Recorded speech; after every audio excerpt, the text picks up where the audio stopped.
Hello, everybody. Good evening. This is a specific live for a friend of mine, Mary, and she tagged me in a group of retired Calgarians, their post and their snowbirds, and I always take time out for retired Albertans. It's maybe it's because I'm a rural guy, the way I grew up.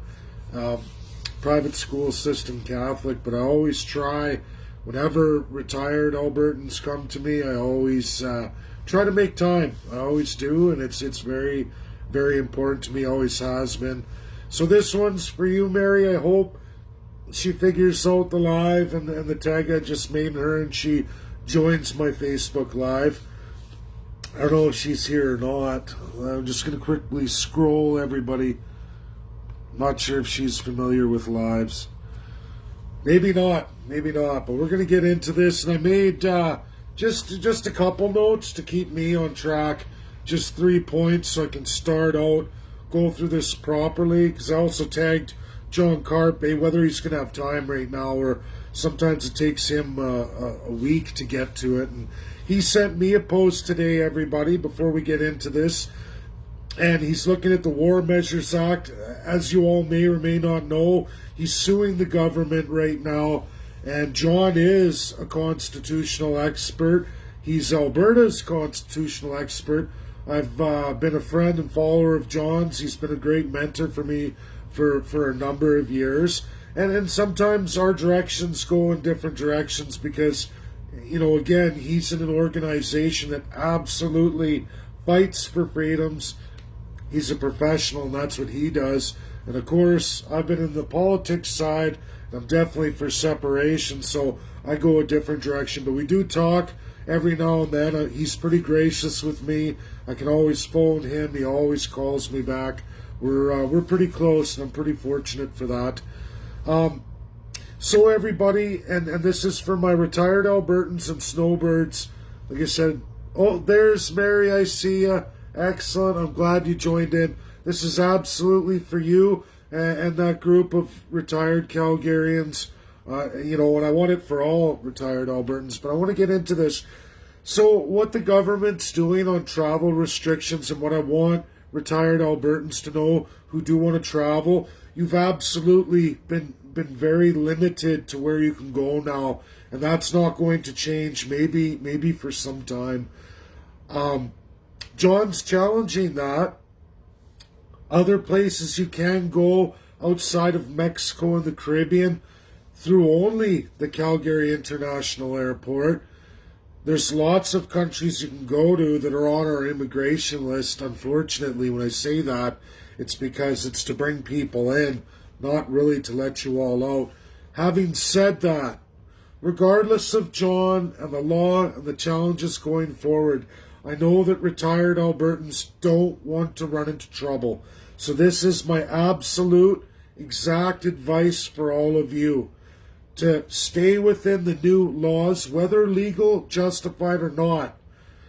Before you go, have a plan of how you're going to quarantine upon your destination and how you plan on quarantining coming back. The checklist you have to have is for retired Albertans. You're together, and you can't have anybody else who's immune compromised or somebody else past the age of 65 in your primary residence here in Alberta. That has to be a checklist number one. Should you go travel, that wherever you go, when you come back, nobody in that category is going to be in your Alberta primary residence. Have that all written up, have that presented for your plan before you go to your destination and how you're going to plan on getting back. Be prepared wherever you go. They're going to have lockdowns and restrictions on that end too. This has become kind of an international, worldwide thing. That's what Jason Kenney was articulating to so many who are lashing out right now. This isn't a post about what's right or wrong. This is my post to help retired Canadians. So that's number one. Your plan to and from and how that's going to relate just in your residence. That's number one. Number two is the testing. the testing that absolutely matches the federal government of Canada's, that's what has to be at your departure place internationally, wherever you're going to go or wherever you are right now. Make sure whatever test you take before you get on the plane matches the federal government of Canada's testing. It's on the federal government website. That's my help for retired Canadians who wish to travel right now. But you're not going to be able to go to places like Caribbean, Bahamas, Mexico, those kind of warm destinations. You absolutely may have to look at the United States of America. But again, make sure you have that pre-plan, post-plan, and your primary residence is free from anybody over the age of 65, children going to school, meaning you're not taking care of grandkids, or you have family at your primary residence that you have while you're snowbirding, okay?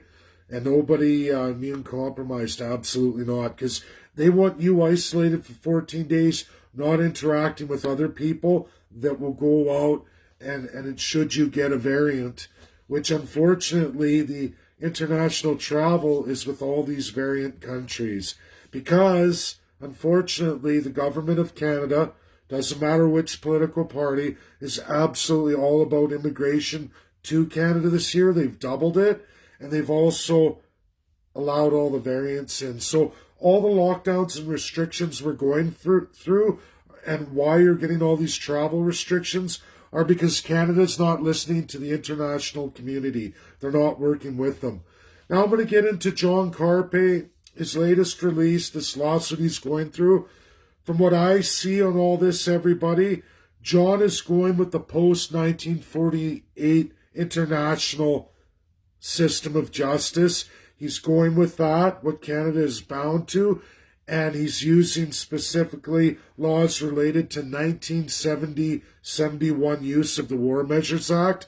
He is not going with the Spanish flu 1918, what Canada went through, which everything Canada's doing to all of us right now, they did absolutely, especially here in Alberta, they did in 1918 under the Spanish flu. However, world laws were colonial bound. There was no restriction on that. The League of Nations ruled in this world at that time.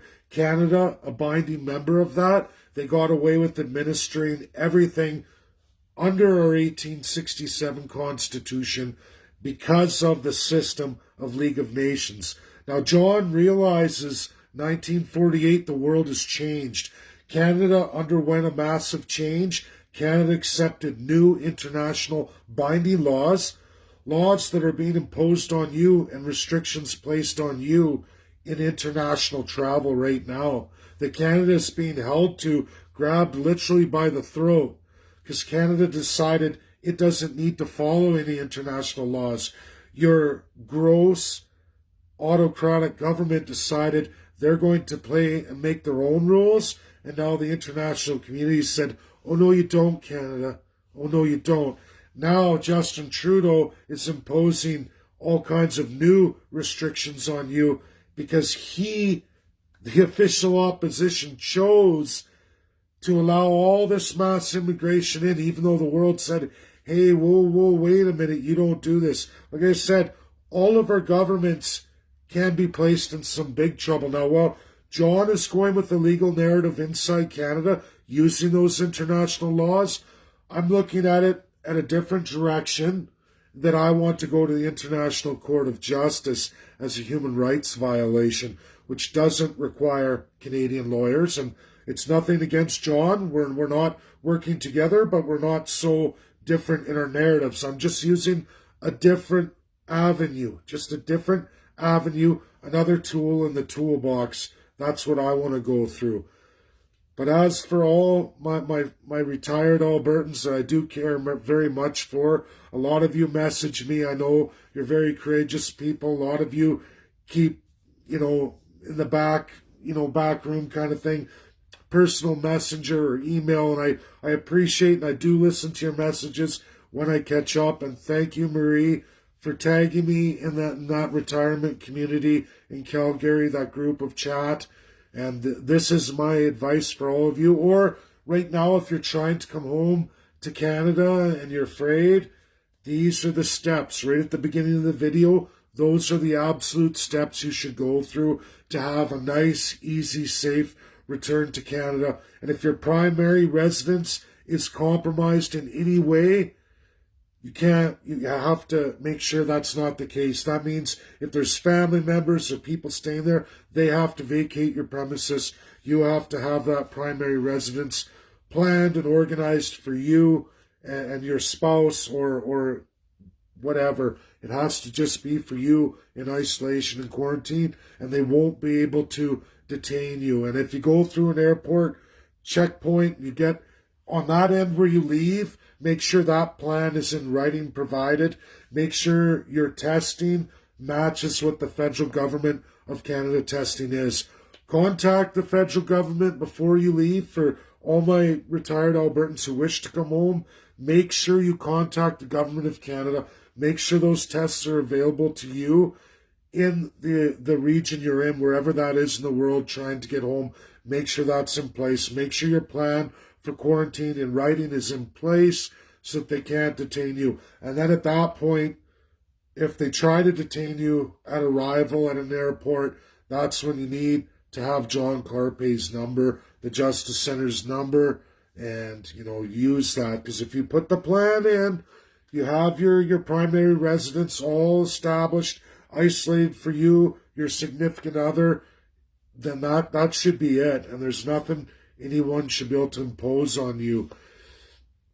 We're not under the War Measures Act, not yet. Justin Trudeau hasn't done that. What they are utilizing is 1918's reaction to the Spanish flu, which is unprecedented in Canada. We have an 1867 Constitution, amended several times up to the last major in 1982, but we've had decisions from the Supreme Court and amendments to amendments since then through the decisions made. So it never kind of ends, but as far as what laws they're able to utilize, it's all Canada says to its people, but what the international community says are two different things, and those have to be challenged in court. But I don't want to see you guys used as being isolated, put into situations you didn't want to be in. So I'm just telling you the rules in Canada right now to avoid all that if you don't want to be brought into this system right now as it's being utilized. If you don't want to be a part of the fight, you just want to come home or you just want to go, that's how you do it. And never mind Mexico, the rest of it, that's all off limits. The ones that are listed, off limits to going. We can't change that right now. We'll see what John and the Justice Center do. I wish them well. I don't know how successful they're going to be because I know Canada's broken. I know we need constitutional challenges, but I also know the political system is geared to autocracy and all the parties in power. When I say all the parties, I mean the ones who've been elected in power are all in cahoots besides Quebec's Bloc. They're the only ones not totally in cahoots. However, I don't know on the socialist narrative how far they're on with travel restrictions. So I don't know. I haven't looked at Bloc status on that yet. And I don't speak French. I'm not very good at that at all. So I haven't kept up with it. I could reach out to Legault's party. I do have, with CAC, I have some insiders there. It's been a few months since I've reached out to anybody. But I hope this video helps. I hope for retired Albertans, get this shared out. Get your plans in order, whether that's coming back or looking to go out to travel. But be safe, be careful, and don't trust anyone or anything. I mean, trust John Carpay and the Justice Center. I just don't know how much they're going to be able to do for you. So that's why I'm telling you, play ball, work within the rules, work within what Canada's standards are, and make sure you reach out to the Canadian Authority on it, which is on the government website. Go to gc.ca, just type in travel. It's something you guys got to plan. Like I said, plan your to and from plan, your quarantine there, your quarantine here coming back. Make sure your primary residence is not compromised in any way. and you don't have grandchildren there or immune compromised or other people over the age of 65, make sure your primary residence is yours and yours alone. Make sure you're communicating that before you leave, where you're going, and when you come back, so that nobody can say, well, she told me. Like, for example, a lot of travelers don't realize what's happened. They told people on one end in another country a certain thing. They reported that. And then internationally, it came back to Canada. They said, hey, what the hell's with this, right? And then they grabbed these people. And we don't know all the details. Maybe it's Canadian citizens. Maybe it's permanent residents. But not every country recognizes, just because Canada says, oh, it's a permanent resident, doesn't mean every country in the world recognizes that. See what the problem here is? There's international law, and then there's Canada's laws. And soon you're all starting to learn, as I've been trying to educate for a long time, that what Canada says is not what the international world says. And there are world powers that overshadow that. And now our government's got caught with their pants down, but of course they control the media, they control the narrative. Who's the bad guy here? Well, it's absolutely your government. Thanks, everybody. I hope this made sense. I hope it helps all my retired Albertans.